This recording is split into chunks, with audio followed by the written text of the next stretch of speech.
नमस्कार, DV live Maharashtra की big breaking में आपका स्वागत है। मैं हूं आंचल और मेरे साथ मौजूद है मेरी सहयोगी अंशिता श्रीवास्तव। जैसा कि आप जानते हैं कि महाराष्ट्र में चुनाव चल रहे हैं। 20 तारीख को वोटिंग होगी और 23 तारीख को नतीजे सामने आ जाएंगे। उससे पहले राज्य में सियासी घमासान मचा हुआ है। बीजेपी में बवाल देखने को मिल रहा है। विपक्ष तो पहले से आरोप लगाता आया है कि बीजेपी और पीएम मोदी धर्म की राजनीति करते हैं, और वहीं अब ये जो बयान बीजेपी विपक्ष देता रहा है वो अब सच साबित होता दिखाई दे रहा है। जो केंद्रीय परिवहन मंत्री है नितिन गडकरी, उन्होंने तो साफ साफ धर्म की राजनीति करने वाले नेताओं को चेतावनी दे दी है। और जिस तरीके की चेतावनी नितिन गडकरी ने दी है उससे ये साफ हो गया है कि वो अपने ही बीजेपी के नेताओं से परेशान है। इस पर भी आगे हम चर्चा करेंगे, लेकिन उससे पहले आपको याद होगा कि एक वीडियो नितिन गडकरी का वायरल हो रहा है जिसमें वो धर्म की राजनीति करने वालों को लात मारने की बात कह रही हैं। उसको हम पहले सुन लेते हैं कि क्या कुछ कह रहे हैं नितिन गडकरी। मैं तो बहुत साफ हूं, डरता नहीं हूं किसी से। ये नेता लोग जो होते, जो अपने काम पर चुन करने आते, वो जात की बात करते आगे, नहीं फलाना जाति चा। अरे अब यहाँ उत्तर नागपुर में और क्या होता है, तुम्हारे अंदर में है ना, माने कौन से कोसरे और क्या क्या होता है, बावने। हमारे पास कोई जात की नहीं है। मैं कहता हूं जो करेगा जात की बात उसको कसके मारूंगा लात। तो आपने सुना कि किस तरीके से धर्म की राजनीति करने वाले नेताओं को नितिन गडकरी ने बयान दिया और उनको लात मारने की बात कह दी है। तो अब जरा पीएम मोदी की भी बाइट सुन लेते हैं कि वो क्या कुछ कह रही हैं। कोकना, कोकनी, कोली महादेव, डोंगर कोली, वारली, ठाकर, कोली ठोर, टोकरे कोली, गमित, गमता, गवीत, पारगी, कटकरी, धानका, तड़वी, तैतरिया, ऐसी आदिवासी। तो आपने सुना कि किस तरीके के बयान पीएम मोदी दे रहे हैं धर्म की राजनीति के ऊपर। तो इस पर आप क्या कहना चाहेंगे अंशिता? जी बिल्कुल, जैसे कि देखा जा रहा है कि बीजेपी जब भी चुनावों में उतरती है तो धर्म की राजनीति करती ही करती है। किसी भी चुनाव की, चाहे पहले अगर हम लोकसभा चुनाव की बात करें तो राम मंदिर का मुद्दा पहले बनाती थी कि राम मंदिर बनवाएंगे। उसके बाद जब राम मंदिर बन गया तो इस पूरा चुनाव जो लोकसभा का रहा उसमें जल्दबाजी में राम मंदिर का उद्घाटन कराया गया। हालांकि ये भी विवादों में घिरा रहा, तो ये साफ है कि बीजेपी धर्म की राजनीति करती है। ये भी कहा जाता है, आरोप ये भी लगते हैं कि बीजेपी को जब कुछ भी नहीं समझ में आता है, जब उसे समझ में आता है कि वो हारने वाली है, तो वो धर्म की राजनीति करने पर उतर आते हैं और इसे एक ब्रह्मास्त्र की तरह वो इस्तेमाल करती है। और इसी तरह से सीएम योगी का जो बयान पिछले दिनों लगातार वायरल हुआ, जिसमें बटेंगे तो कटेंगे वो कह रहे हैं, और इस बयान के सहारे से बीजेपी अपने पक्ष में जो है जनता को भुनाने की कोशिश कर रही थी, जनता को मनाने की, उसे अपने पाले में लाने की कोशिश कर रही थी धर्म की राजनीति करते हुए। तो उसको लेकर बाकायदा पोस्टर छपवाए गए और सीएम योगी का जो बयान था उसे एक नारा बना दिया गया एक तरह से बीजेपी का कि बटेंगे तो कटेंगे, और बाकायदा सभी जगह पोस्टर्स, और खासकर महाराष्ट्र में जहां पर बीजेपी की हालत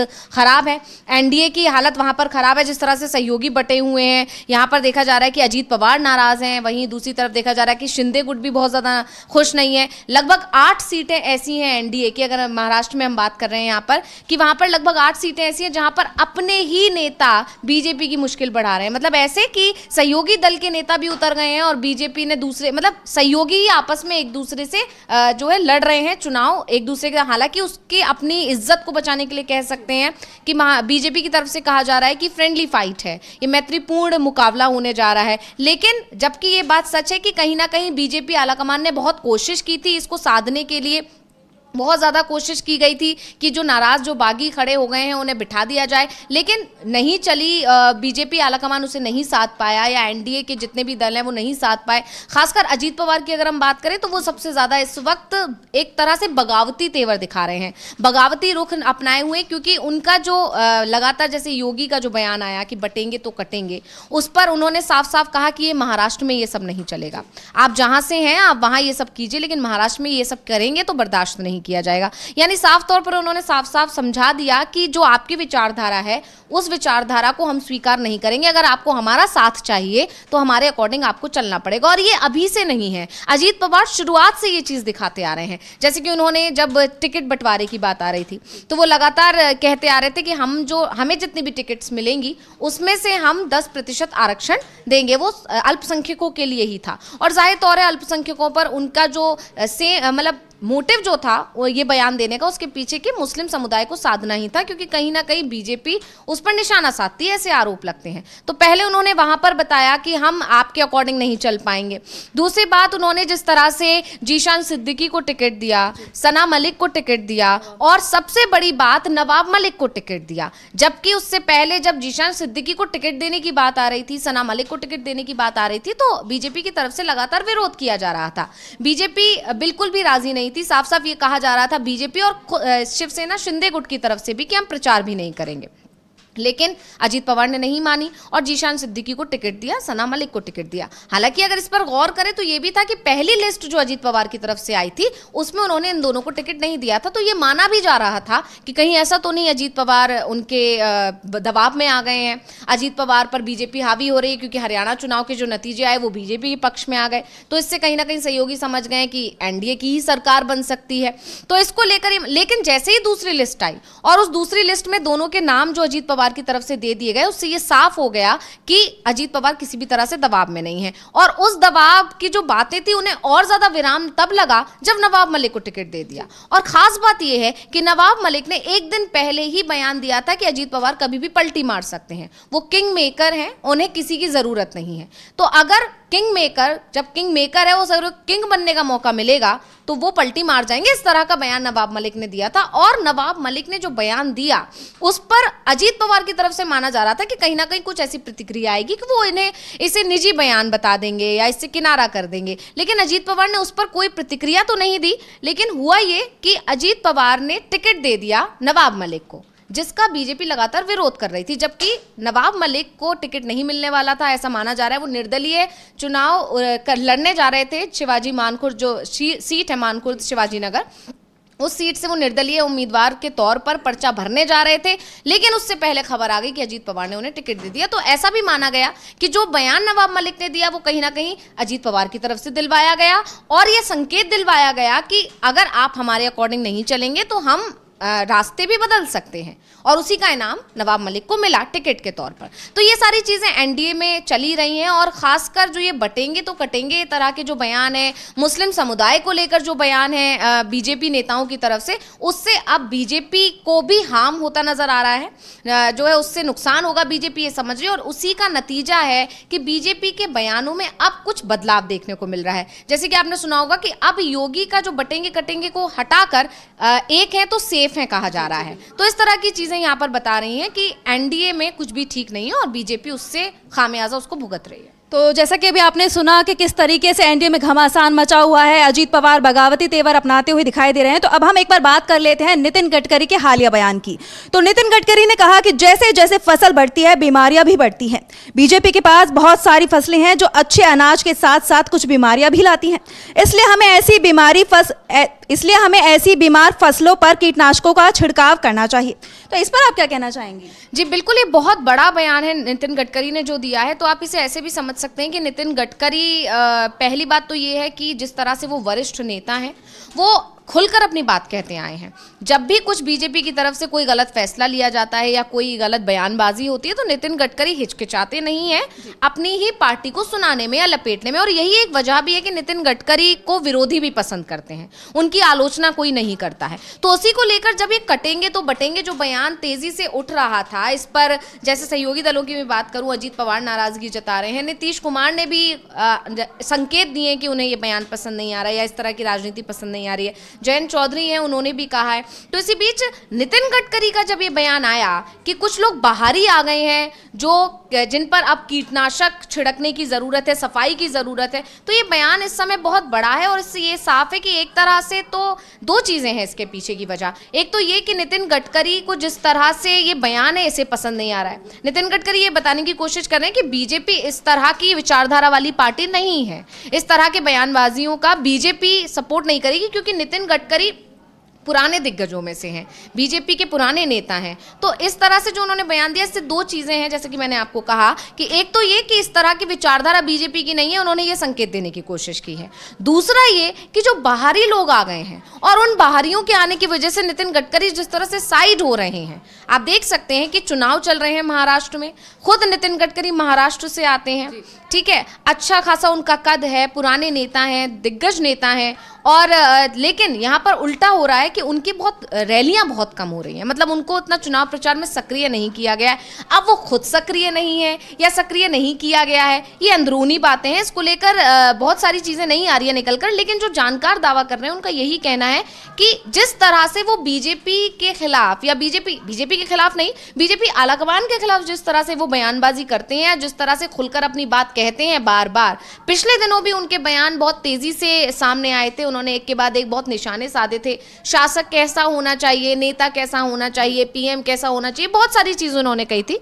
तो ये सारे जो बयान वो लगातार देते हैं, इससे उनके इसका असर ये हो रहा है कि बीजेपी आलाकमान उन्हें साइड कर रहा है, और यही एक वजह है कि नितिन गडकरी को जो है धीरे धीरे साइड कर दिया गया है। एक ही उनके पास मंत्रालय है कई सालों से, लगभग 11 साल से। तो ये सारी चीज़ें यहाँ पर देखने को मिल रही हैं, और इसीलिए नितिन गडकरी ने जब ये कहा कि कुछ बाहरी आ जाते हैं और फिर वो फसलों को बर्बाद करते हैं और फिर उन पे कीटनाशक की जरूरत होती है फसलों को बचाने के लिए, तो बीजेपी की जो राजनीति की जो फसल है वो तेजी से बढ़ रही है, उन्होंने ये वर्ड वहां पर कहा है। तो साफ तौर पर ये उन्होंने इशारा दिया है, जो हेमंता बिस्वा शर्मा है, या हम एन बीरेन सिंह की बात कर लें, या सीएम योगी की बात कर सकते हैं हम। कहीं ना कहीं हेमंत बिस्वा शर्मा को लेकर कहा गया है, क्योंकि अगर हम बाहरी नेताओं की बात करें तो सबसे पहले नंबर पे तो हेमंत बिस्वा शर्मा का नाम आता है। हेमंत बिस्वा शर्मा भी वो कांग्रेस से आए हैं, एन बीरेन सिंह वो कांग्रेस से आए हैं, और सीएम योगी भी बीजेपी के नेता नहीं है, वो हिंदू वाहिनी संगठन है उससे थे, लेकिन इस तरह से कहीं ना कहीं इशारा उनके लिए भी है। तो ये दो चीजें हैं यहाँ पर, एक तो जिस तरह से बाहरियों के आने की वजह से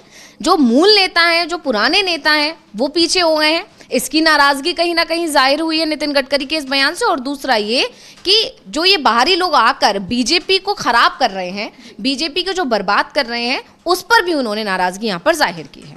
जी बिल्कुल, जैसा कि आपने सुना कि महाराष्ट्र में बीजेपी में तनाव बढ़ता ही जा रहा है, अपने ही नेता अपनों के खिलाफ लगातार बयानबाजी कर रहे हैं, और एक और बयान इस वक्त सुर्खियों में है, जो कि है बटोगे तो कटोगे, जो कि सीएम योगी ने दिया था, और ये बयान आज महाराष्ट्र की राजनीति में भी उछलता दिखाई दे रहा है। अजित पवार ने भी हाल ही में इसको लेकर कहा था कि महाराष्ट्र में इस तरीके का बयान जनता बर्दाश्त नहीं करेगी, और कहीं ना कहीं इस बयान से किनारा किया था। और हाल ही में जो पीएम मोदी ने रैली की थी, उसमें भी पीएम मोदी अपने ही मंत्री के इस बयान से किनारा करते दिखाई दिए थे। उन्होंने बोला था कि एक है तो सेफ है, इस तरीके का बयान दिया था। और जिस तरीके से बीजेपी महाराष्ट्र में बिखरती दिखाई दे रही है, पूरा एनडीए बिखरता दिखाई दे रहा है, एक दूसरे के बयान से किनारा करते दिखाई दे रहे हैं, तो कहीं ना कहीं इसका असर जनता पर भी पड़ सकता है आने वाले चुनाव में। तो इसका असर कितना पड़ेगा और किस तरीके से? बिल्कुल असर तो पड़ेगा, यही एक वजह है कि बीजेपी अब खुद बचती हुई नजर आ रही है। जैसे कि हमने अभी बताया कि खुद पीएम मोदी ने अब बयान ही बदल दिया, मतलब बटेंगे तो कटेंगे जिस तरह से योगी ने दिया, उसके बाद केशव प्रसाद मौर्य जो डिप्टी सीएम है यूपी के, उनसे भी इसको लेकर जब सवाल किया गया तो उन्होंने साफ कह दिया कि ये कोई नारा नहीं है बीजेपी का, ये योगी का एक बयान है। तो अब सवाल ये उठा कि अगर ये नारा नहीं था तो पोस्टर्स क्यों छपवाए गए, बाकायदा बड़े बड़े होर्डिंग्स लगे और पूरे महाराष्ट्र में इस तरह के छपवाए गए। तो अगर ये सिर्फ उनका निजी बयान था, हर बयान के पोस्टर्स तो नहीं छपते हैं, तो फिर योगी के बयान का पोस्टर क्यों छपा, और वो छपकर फिर लगा भी क्यों उसे चुनाव प्रचार के तौर पर इस्तेमाल किया गया। तो ये सारी चीजें यहाँ पर हैं कि बीजेपी को खुद अब इससे डैमेज होता दिखाई दे रहा है। और सबसे बड़ी बात, नितिन गडकरी ने जो जब वो बयान दे रहे थे, जो उन्होंने जो बीजेपी को लेकर जो कहा, उन्होंने ये कहा है कि हमारे जो पुराने नेता हैं, बीजेपी के जो वरिष्ठ नेता हैं, ये उनकी जिम्मेदारी है कि जो बाहर से जो नेता आ रहे हैं वो उन्हें ट्रेनिंग दें। ये बड़ा बयान नितिन गडकरी ने दिया है, और कहीं ना कहीं उन्होंने अपने भी बारे में कहा है कि ये मेरी भी जिम्मेदारी है।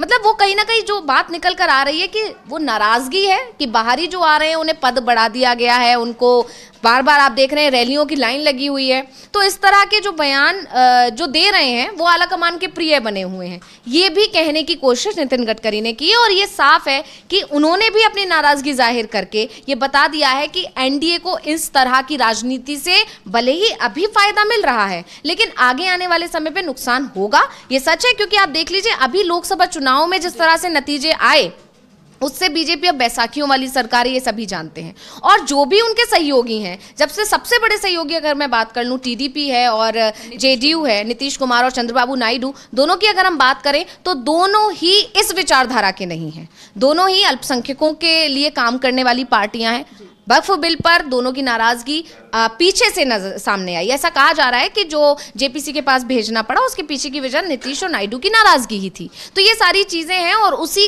का संकेत दिया है नितिन गडकरी ने अपने इस बयान में कि जो राजनीतिक फसल बीजेपी जो बढ़ रही है वो बर्बाद भी हो रही है। जो बाहरी आए हैं वो जिस तरह की चीजें कर रहे हैं वो नुकसान पहुंचा रहे हैं, उन पर लगाम लगाने की जरूरत है, नहीं तो आगे आने वाला समय मतलब ये कहिए कि पूरी फसल बर्बाद हो जाएगी। आप जानते हैं कि जब भी कोई कीड़ा लग जाएगा तो धीरे धीरे अगर उसका इलाज ना किया जाए तो वो धीरे धीरे फसल को नष्ट कर देगा। इस तरह से फसल की बात करते हुए नितिन गडकरी ने बहुत बड़ा मैसेज देने की कोशिश की है बीजेपी आला कमान को, और वो ये भांप चुके हैं क्योंकि वरिष्ठ नेता हैं, उन्हें भी अच्छी खासा एक्सपीरियंस है उनके पास। तो उनके इस बयान से ये साफ है कि वो समझ रहे कि आज फायदा भले ही बीजेपी को मिल रहा है लेकिन आगे आना धीरे धीरे बीजेपी का ग्राफ नीचे जा रहा है। और जो तमाम सर्वे रिपोर्ट्स की भी अगर मैं बात करूं महाराष्ट्र में, तो सर्वे रिपोर्ट्स भी इसी तरफ इशारा अभी तक कह रहे हैं कि एमबीए की सरकार बन रही है और एनडीए हार रहा है। और एनडीए के अंदर जो बगावती तेवर दिख रहे हैं वो भी इसी तरफ इशारा कर रहे हैं कि सहयोगी समझ चुके हैं कि एनडीए की हालत खस्ता है, इसीलिए भलाई इसी में है कि एनडीए से दूरी बना लो, या अगर किसी तरह से जोड़ तोड़ करके एनडीए की सरकार आ भी जाती है तो सहयोगी इस बार्गेनिंग पावर में रहें कि कमान उनके हाथ में रहे, बीजेपी के हाथ में। क्योंकि सहयोगी तो ये भी चाहते हैं कि सीएम उन्हीं के दल से बने। बिल्कुल बिल्कुल, शिंदे भी यही चाहते हैं और अजीत पवार खुलकर बार बार ये कह रहे हैं। अभी हाल ही में अजीत पवार का बयान आया था कि कौन प्रमोशन नहीं चाहता है, एक क्लर्क भी चाहता है कि उसका प्रमोशन हो। तो जाहिर तौर पर उन्होंने भी यही कहा था कि वो सीएम बनने का सपना देख रहे हैं और इसमें कोई दोहराई भी नहीं है कि वो अपना पार्टी छोड़ने का, जो उन्होंने परिवार की राजनीति छोड़ी या एनसीपी को तोड़ा, उसके पीछे की सबसे बड़ी वजह यही थी कि वो कहीं ना कहीं सीएम बनने का सपना देख रहे हैं और वो जानते थे कि ऐसे साथ में रहते हुए सीएम बनने का सपना उनका पूरा नहीं हो सकता। वही चीज बीजेपी के साथ उन्होंने हाथ मिलाया तब भी नहीं पूरी हुई। तो इस वक्त उनका जो फोकस है वो सिर्फ और सिर्फ अपने को एक मजबूत स्थिति में रखने पर है। ये उनकी राजनीति साफ पता चल रहा है। कहीं ना कहीं जिस तरीके के पिछले कुछ दिनों से अजीत पवार का रवैया देखा जा रहा है और जो बयान आ रहे हो, कहीं ना कहीं उन बयानों से अंदाजा लगाया जा रहा है कि वो जल्द ही मतलब किंग मेकर की भूमिका में तो वो हैं ही और जल्दी पलटी भी मार सकते हैं। तो कहा यह जा रहा है कि अगर बीजेपी उन्हें सीएम नहीं बनाती है जीतने के बाद तो शायद वो पलटी मार सकते हैं कुछ और इस तरीके से। जी बिल्कुल, यही कहा जा रहा है कि किंग मेकर वाला जो बयान दिया गया नवाब मलिक की तरफ से, उसके पीछे कहीं ना कहीं यही रणनीति है कि जैसे आपने देखा कि नरेंद्र मोदी से बारामती में प्रचार करने की मना कर दिया इनडायरेक्टली वे में, उन्होंने कहा हमें जरूरत नहीं है। जाहिर तौर पर नरेंद्र मोदी जो स्टार प्रचारक हैं, जिसके नाम पर और जिनके चेहरे पर ही चुनाव लड़ती आई है बीजेपी, और एक सहयोगी दल उनके आने पर मना कर दे तो ये बड़ी बात है। इसी तरह से और योगी के तो एक भी रैली की मना कर दिया। उन्होंने कहा जितनी भी सीट्स मेरे पास हैं उनमें मैं किसी पर भी नहीं चाहता कि योगी आकर प्रचार करे। साथ ही अमित शाह के लिए भी यही कहा गया। तो इसकी एक वजह यही है कि वो अपने दम पर जीत कर आना चाहते हैं और जब वो अपने दम पर जीत कर आएंगे तो एक बार्गेनिंग पावर उनके पास रहेगी। अगर एनडीए जीत जाता है तो चाहे आप एनडीए की बात करें या महायुति जो एमबीए की बात करें, दोनों ही जगह पर अजीत पवार अपने आप को मजबूत रखना चाहते हैं, फिर उसके बाद वो डील करेंगे। ऐसा कहा जा रहा है, राजनीति के जानकार यही दावा कर रहे हैं कि वो फिर डील करेंगे। अगर उनके पास इतनी सीट्स होंगी कि वो सरकार बना सकते हैं, तोड़ सकते हैं, गिरा सकते हैं, इस तरह की स्थिति में अगर वो रहेंगे तो वो उधर जाएंगे जो उन्हें सीएम बनाएगा। वो शरद पवार के लिए भी पिछले कुछ दिनों से नरम रुख अपनाते हुए दिखाई। बिल्कुल बिल्कुल, लगातार वो बहुत पहले से ही इस चीज़ों में लग गए थे कि वो बार बार इस तरह के उनके बयान आए कि परिवार में राजनीति नहीं करनी चाहिए थी, मैंने गलत किया।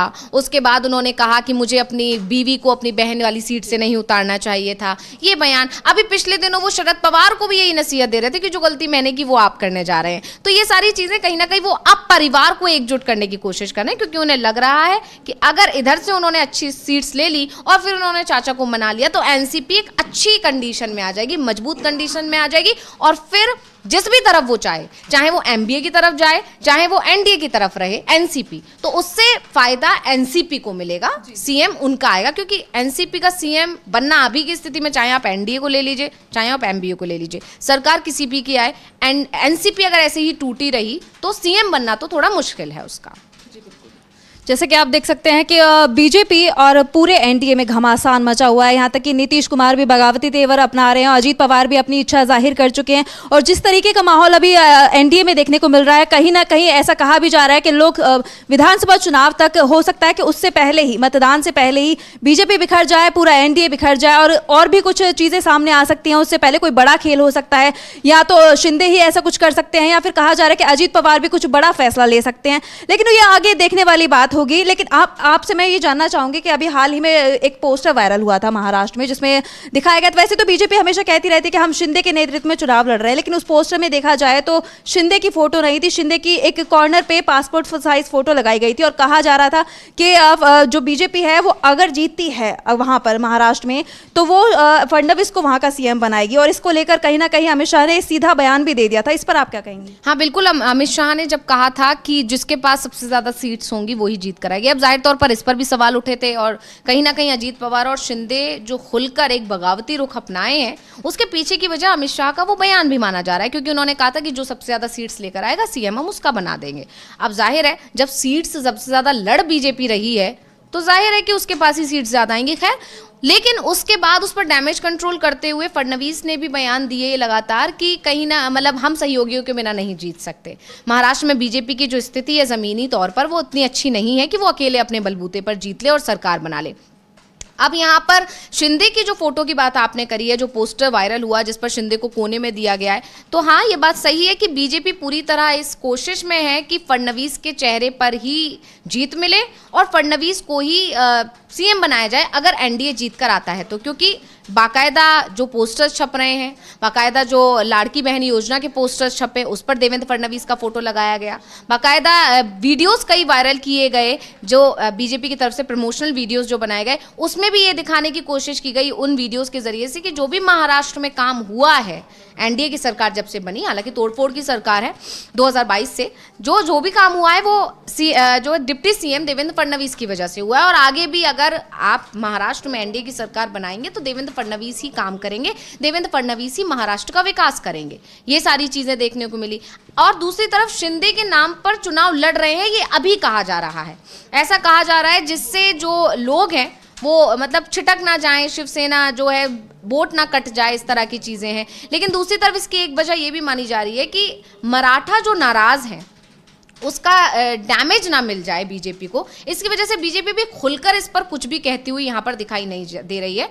वो दोनों को साथ के चलने की कोशिश कर रही है, अंदरूनी तौर पर सहयोगियों को भी और दूसरे बाहर तौर पर जनता को भी, कि उसको जो अभी स्थितियां हैं वो उसके पक्ष में नहीं है, इसीलिए अभी स्थिति मतलब खुलकर अभी इस पर नहीं आ रहा है। लेकिन जिस तरह से देवेंद्र फडणवीस को आगे आगे रखा जा रहा है, इसको लेकर ये माना जा रहा है कि अगर एनडीए सरकार में आती है, अगर, क्योंकि ये बड़ा सवाल है अगर, इसलिए क्योंकि तमाम रिपोर्ट्स यही दावा कर रहे हैं कि एनडीए की सरकार नहीं बन रही है, सर्वे भी तमाम दावे कर रहे हैं। जी, तो उसको लेकर अगर ऐसा होता है तो कहीं ना कहीं देवेंद्र फडणवीस को ही आगे रखा जाएगा। बहुत बहुत शुक्रिया अंशिता जी आपका हमारे साथ जुड़ने के लिए और तमाम जानकारी हमारे साथ साझा करने के लिए। तो फिलहाल के लिए डीबी लाइव महाराष्ट्र की बिग ब्रेकिंग में इतना ही।